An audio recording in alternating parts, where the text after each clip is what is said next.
En tan solo 2 años será posible el trasplante de cuerpo entero, de manera que pacientes que sufren tetraplegia, cáncer o distrofia muscular progresiva podrían sustituir su cuerpo enfermo por otro sano.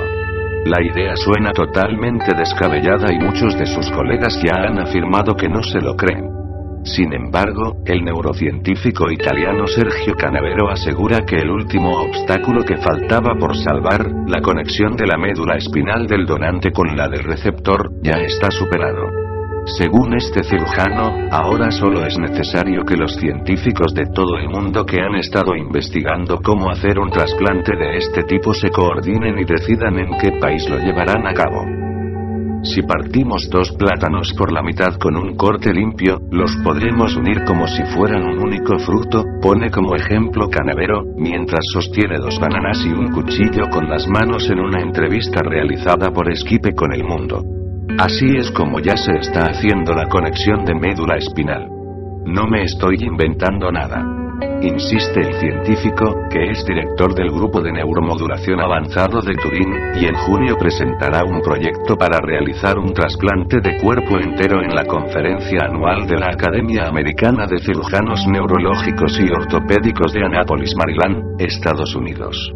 Según Canavero, tal operación es completamente factible con los avances médicos que ya existen en la actualidad. En su opinión, no es necesario esperar a descubrir nada nuevo. De hecho, los primeros experimentos para el trasplante de cuerpo entero se remontan a mediados del siglo pasado. En 1954 el cirujano soviético Vladimir Demikov ya hizo diversos intentos de trasplantar cabezas a perros, pero los animales solo sobrevivieron entre 2 y 6 días. Eran los inicios.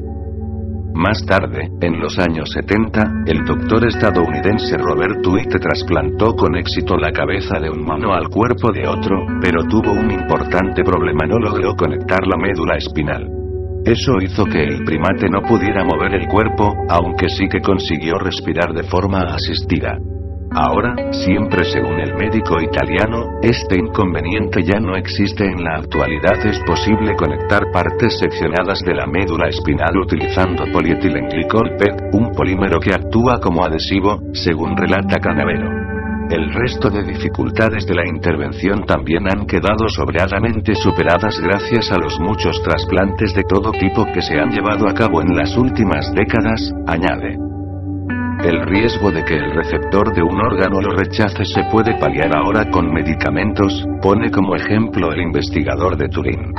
En los trasplantes de cara y manos que se han realizado, solo en un caso hubo que retirar una mano trasplantada por rechazo, y fue por una razón psicológica, comenta.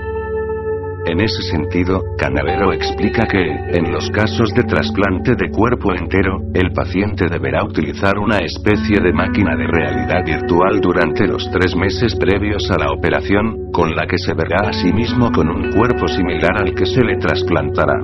Así, cuando se despierte de la intervención, no experimentará un rechazo psicológico, apunta. Aún así, el proceso de recuperación será lento. El neurocientífico italiano expone que la operación durará unas 36 horas, y se necesitarán entre 100 y 150 profesionales para llevarla a cabo. De ahí que es necesario que todos los investigadores que hemos trabajado en este tema, nos coordinemos, justifica.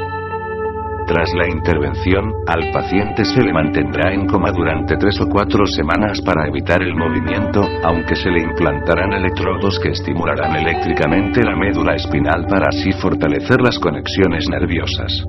Después deberá someterse a fisioterapia para recuperar la movilidad.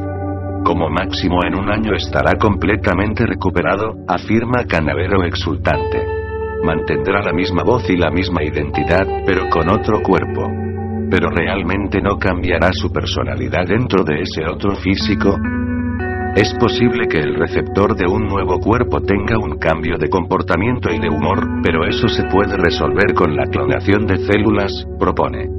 Aún así, precisa que ese pequeño inconveniente no está previsto resolverlo en la primera operación de cuerpo entero que se lleve a cabo. Realizarla ya será lo suficientemente complicado, comenta. Candidatos dispuestos a someterse a tal intervención quirúrgica, de momento, no faltan. Según Canavero, ha recibido solicitudes de enfermos de cáncer, tetraplégicos, pacientes con distrofia muscular y transexuales.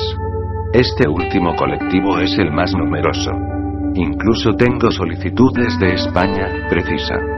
Aún así, él se decanta por hacer el primer trasplante a un enfermo de cáncer terminal con una expectativa de vida de 6 meses. El éxito no está totalmente garantizado, porque tal vez el paciente tenga una célula cancerígena en la cabeza que no habíamos detectado y, aunque se le trasplante un cuerpo, acaba falleciendo, advierte. La financiación de la operación, que no es barata, se calcula que puede ascender a 10 millones de euros, también está prevista. El investigador de Turín ha publicado un libro, Eac Transplantation, trasplante de cabeza, cuyos beneficios se destinarán a tal intervención. Él está convencido de que conseguirá el dinero necesario. Ahora lo único que queda por resolver es dónde se realizará una operación tan innovadora.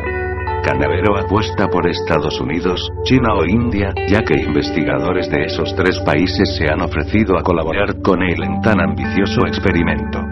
La cuestión ética no es un problema. Haga donde se haga la intervención quirúrgica, al final conseguiremos el permiso para llevarla a cabo porque habrá tantos pacientes que solicitarán someterse a tal operación que el país que la acoja no podrá decir que no, opina el director del Grupo de Neuromodulación Avanzado de Turín. Según Canavero, ahora se trata de una cuestión puramente política. El país que haga el primer trasplante de cuerpo entero será como el primer hombre que llegó a la luna. Algo, en su opinión, a lo que todos los países deberían aspirar.